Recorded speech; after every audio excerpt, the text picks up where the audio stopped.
Hi guys, welcome back to my channel. आज मैं आपके साथ ब्लैक एंड वाइट का नेक्स्ट पार्ट शेयर करने वाली हूँ। लास्ट पार्ट में हमने देखा था वांगजी विहिंग को हग कर लेता है। वो उसके कान में विस्पर करते हुए कह रहा था, आई एम सॉरी विहिंग, मैं वहाँ नहीं था जहाँ मुझे होना चाहिए था। वांगजी की आंखों में आंसू थे। तभी विहिंग हक को ब्रेक करता है और कहता है, वो एक डरावना पास्ट है, मैं अब उसे याद नहीं करना चाहता। वांगजी विहिंग की आंखों में देखकर कहता है, अगर मैं तुमसे कहूँ कि मैं चाह कर भी वहाँ नहीं आ सकता था, क्या तुम मुझ पर यकीन करोगे? विहिंग ने सिर्फ बिटरी स्माइल करी। उस दिन के बाद विहिंग और वांगजी के बीच में सब ठीक हो गया था। वांगजी ने उसे अपनी पनिशमेंट के बारे में नहीं बताया था, पर हाँ, उसे इतना ज़रूर कहा था कि युनमैक को ख़त्म करने में लैन क्लैन का कोई हाथ नहीं था। जिन्होंने युनमैक पर हमला किया था, विहिंग उन सभी को मार चुका था, सिवाय एक कल्पेट के, लैन हुआन। लैन हुआन के पास क्लाउड रेसेस की तलवार थी, पर उसके बाद भी वो गुसु में रुका हुआ था। इसका मतलब था कि वो क्लाउड रेसेस में किसी मकसद से आया था जो अभी तक पूरा नहीं हुआ था। विहिंग ने उसे नहीं मारा क्योंकि वो उसकी इंटेंशन के बारे में जानना चाहता था। अब कुछ दिन ईलिंग में हैप्पीली बीत चुके थे। विहिंग भले ही दुनिया के सामने ईलिंग पैट्रियार्क हो, पर वांगजी के सामने आते ही वो उसकी क्यूट वाइफ बन जाता था। कभी कभी वांगजी विहिंग और वैनकिंग की क्लोजनेस देखकर जेलस हो जाता था, पर दुनिया के सामने वो दोनों हस्बैंड एंड वाइफ थे, तो इसलिए उन्हें प्रिटेंड करना पड़ता था।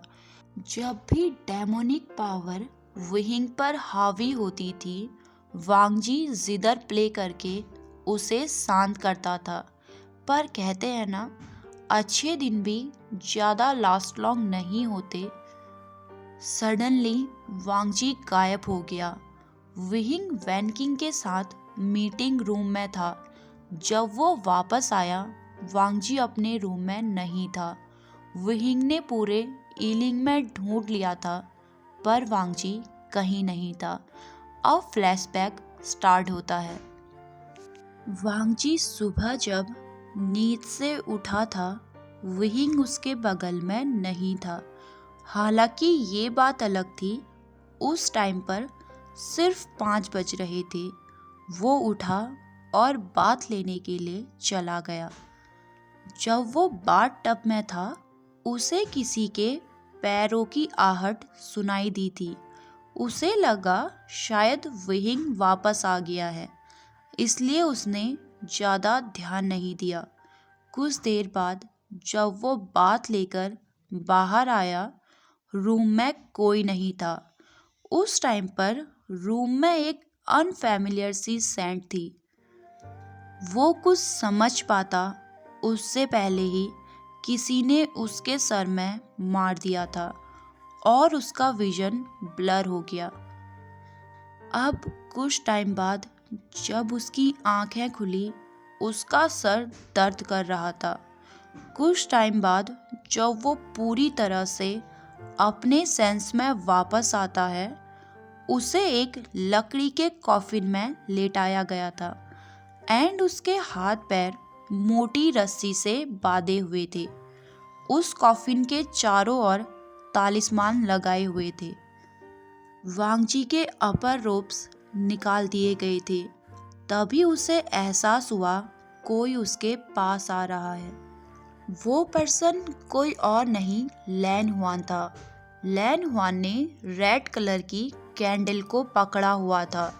अब वो उस कैंडल को वांगजी की चेस्ट के ऊपर ले जाता है और उस कैंडल की ड्रॉप्स वांगजी की नेकेड चेस्ट में गिरने लगी थी। वांगजी अपनी आंखें बंद कर लेता है, जिसे देखकर लैन हुआन एक डेविल टोन में कहता है, क्या हुआ, दर्द हो रहा है?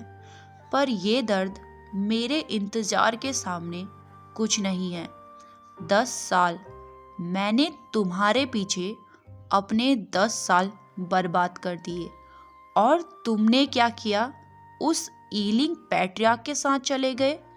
अब वो अपने बनाए हुए पपेट्स को इशारे में कुछ कहता है, जिससे वो आकर वांगजी की रस्सियों को खोल देते हैं और उसे लैन हुआन के सामने ले जाकर खड़ा कर देते हैं।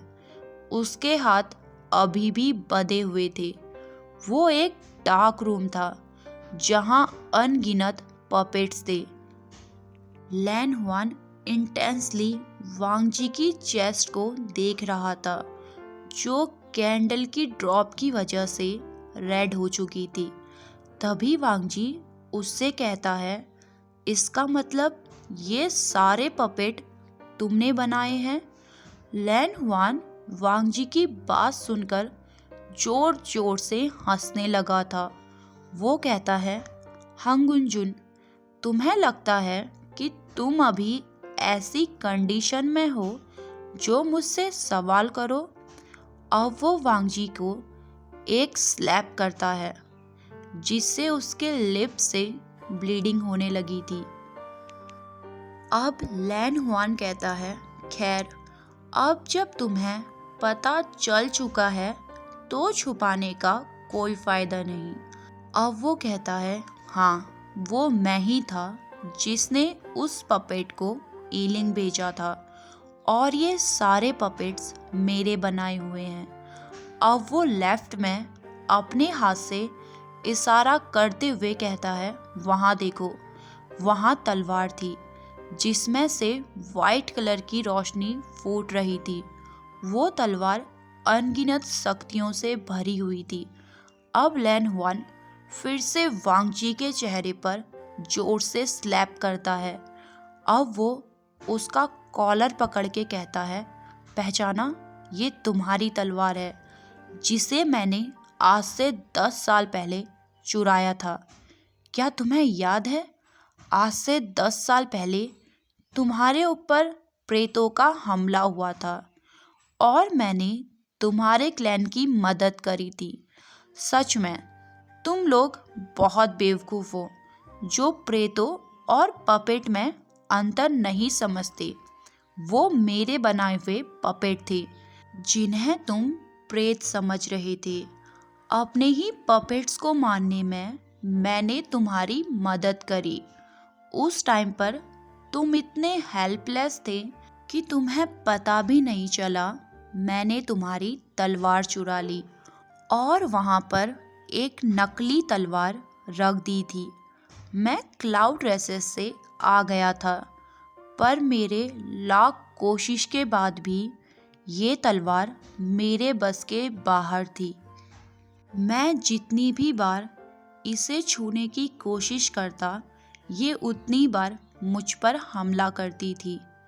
लगभग 2 साल तक इस तलवार ने मुझे जख्मी किया था। इस तलवार ने मुझे इतने कर्स दिए हैं जो तुम सोच भी नहीं सकते। 2 साल बाद मैं क्लाउड रेसेस दोबारा लौटा था। उस टाइम पर इस तलवार की वजह से मैं जख्मी था। लैन कुरैन मेरे एहसान के नीचे इतना दबा हुआ था, उसने एक बार भी मुझसे नहीं पूछा कि मैं जख्मी क्यों हूँ, और तुम्हें मेरी केयर के लिए भेज दिया। लेकिन तुम्हें पता है, जैसे जैसे तुम मेडिसिन्स लगाने के लिए मेरी बॉडी को छूते थे, इस तलवार के दिए हुए कर्ज कम हो जाते थे। उस पल मैं समझ गया था, इस तलवार के मालिक तुम हो, और अगर मुझे इस तलवार की पावर चाहिए तो मुझे तुम्हारे साथ ड्यूल कल्टीवेशन करना पड़ेगा, जिससे हम एक हो जाएं और तुम्हारी ये तलवार मेरी हो जाए। पर उस टाइम पर मैं ऐसा नहीं कर सकता था, क्योंकि तब तुम्हारे पास इतनी पावर्स नहीं थी जो तुम ड्यूल कल्टीवेशन कर सको। इसलिए मैंने तुम्हारे 22 साल का होने का इंतज़ार किया और लैन कुरैन से कहकर तुम्हारे साथ एंगेजमेंट कर ली। पर अफसोस वो वी उशान बीच में आ गया। अगर वो नहीं होता तो आज मैं इस तलवार का मालिक होता। आज हम एक हो जाएंगे और ये तलवार मेरी हो जाएगी। तुम सोच भी नहीं सकते इस तलवार में कितनी पावर है। इतना कहकर उसने पपेट्स को इशारा किया और वो सभी वहाँ से चले गए। अब उस डार्क रूम में वांगजी और हुआन अकेले थे। उसने वांगजी की बॉडी को अपनी पावर से नम कर दिया था, जिससे वांगजी मूव नहीं कर पा रहा था। अब लैन हुआन अपने अपर रोप्स को निकाल देता है। उसने अपनी बेल्ट भी निकाल ली थी। अब वो कहता है, कमाल है, तुमने उस लड़के के लिए अपनी गोल्डन कोर को खो दिया और एक कमज़ोर इंसान बन गए, जिसके साथ मैं जो चाहूँ वो कर सकता हूँ। इतना कहकर उसने वांगजी को अपनी बेल्ट से एक स्टेप मारा, जिससे वांगजी दर्द से कर्रा उठा था। अब लैन हुआन एक डेविल स्माइल के साथ कहता है, तुमने और उस वी वुशान ने मुझे जितना परेशान किया है उसका बदला आज मैं लूँगा। इतना कहकर वो वांगजी को बेल्ट से मारने लगा था। उसने वांगजी के शरीर में एक भी जगह ऐसी नहीं छोड़ी थी जहाँ से ब्लीडिंग ना हो रही हो। उसका ब्लड पूरे डार्क रूम में फैल चुका था। तभी लैन हुआन वांगजी की चिन पकड़ते हुए कहता है, देखो तुम्हारी बॉडी कितनी ब्यूटीफुल लग रही है। जब मैं तुम्हारे साथ ड्यूल कल्टीवेशन करूँगा तुम सोच भी नहीं सकते ये कितना अमेजिंग होगा। बस एक बार मैं उस तलवार की पावर ले लूँ, फिर मैं एक पावरफुल इमोर्टल बन जाऊँगा। लेकिन सबसे पहले मैं उस ईलिंग पैट्रिया को मारूँगा। उसे मैं तुमसे भी ज़्यादा दर्दनाक मौत दूंगा। ये कहकर वो वांगजी के कट्स में पिंच करने लगा। वांगजी की आंखों से आंसू आने लगे थे। उसकी पूरी बॉडी नम हो गई थी। उसकी बॉडी का कोई भी हिस्सा ऐसा नहीं था जहाँ से ब्लीडिंग ना हो रही हो। उस टाइम पर वांगजी बस एक होप कर सकता था कि विहिंग जल्दी वहाँ आ जाए। उस रात फुल मून था। धीरे धीरे चाँद ऊपर आ रहा था। चाँद की रोशनी उस तलवार पर पड़ते ही वो तलवार हरकत करने लगी। तभी लैन हुआन के चेहरे पर चमक आ गई।